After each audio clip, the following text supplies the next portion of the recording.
সব করে আমার ভিতরে আছে।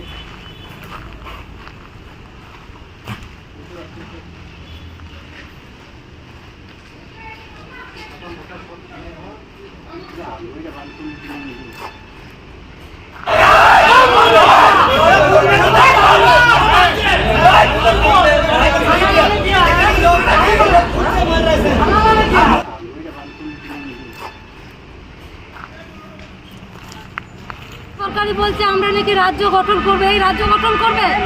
আমার বাড়ির কাছে বলছে তোমার বাচ্চা মেয়েকে তুলে নিয়ে আসবো, রেপ করবো। এগুলো বিজেপি সরকার, হ্যাঁ এগুলো বিজেপি সরকার। ওদের বাড়ি মা বোন নেই, ওদের বাড়ি মা বোন নেই যে আমার বাড়ির মেয়েকে তুলে এনে এরকম ভাষা বলছে। তাদের বাড়ি মা বোন নেই না, তাদের বাড়ি আর মহিলা নেই। আমাদের তো এতদিন তৃণমূল সরকার ইয়ে করেছে, আমাদের কারো বাড়ি বাড়ি যে এরকম অত্যাচার করেছিল এই বলে কেউ বলতে পারবে? কেউ আমি তুলে বলুক তো। এতদিন মুচিপাড়ায় আমরা শান্তি শৃঙ্খলা বজায় রেখেছি, আর আজকে যে বিজেপি এলো, বিজেপি বলছে আমরা রেপ করবো, পার্টি অফিস পুড়িয়ে দিল, ঘরে ঘরে তো বোম ফাটিয়ে দিয়েছে, কারো ঘরে দরজা ভেঙে দিয়েছে। এগুলো এরা সরকার গঠন করবে? তৃণমূল মানে কর্মীরা, ঠিক আছে, আমি আসছিলাম রাস্তায়, আমাকে ধরেছে, সবাই মিলে রাস্তাতে ধরেছে, ধরে বলছে কি তোমাকে বাড়ি থেকে বাড়ি বেরোতে দেবো না। মানুষের তো হার কি, কারা বলছে, কারা? বিজেপির লোকরা আমাকে ধরেছে, বলছে বাড়ি থেকে বেরোতে দেবো না, তোমরা অনেক অত্যাচার করছো। আমি কিন্তু ওদের সাথে ভালো ব্যবহারই করি, সবসময় কোনোদিন খারাপ ব্যবহার করি না। ওদের মধ্যে আমাদের মধ্যে সম্পর্ক আছে। এত বাজে ব্যবহার করলো আমাকে রাস্তার মধ্যে ধরে, যে বলছে যেতে দেবো না, বাইরে বেরোতে দেবো না। পুলিশ এসেছে না, পুলিশ আমাকে এখানে এসে সাপোর্ট করেছে। আচ্ছা, এখন কি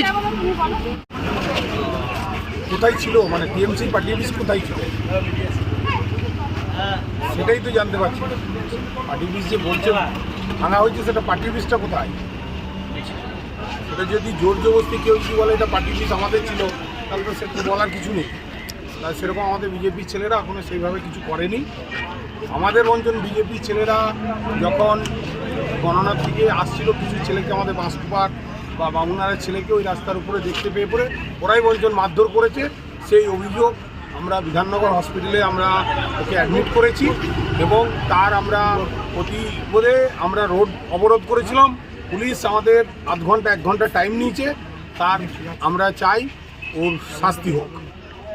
আমাদের ছেলেকে অনেক মেরেছিল, রাস্তায় যেতে যেতে দুজনকে পেয়েছিল, খাবার খেতে এসেছিল।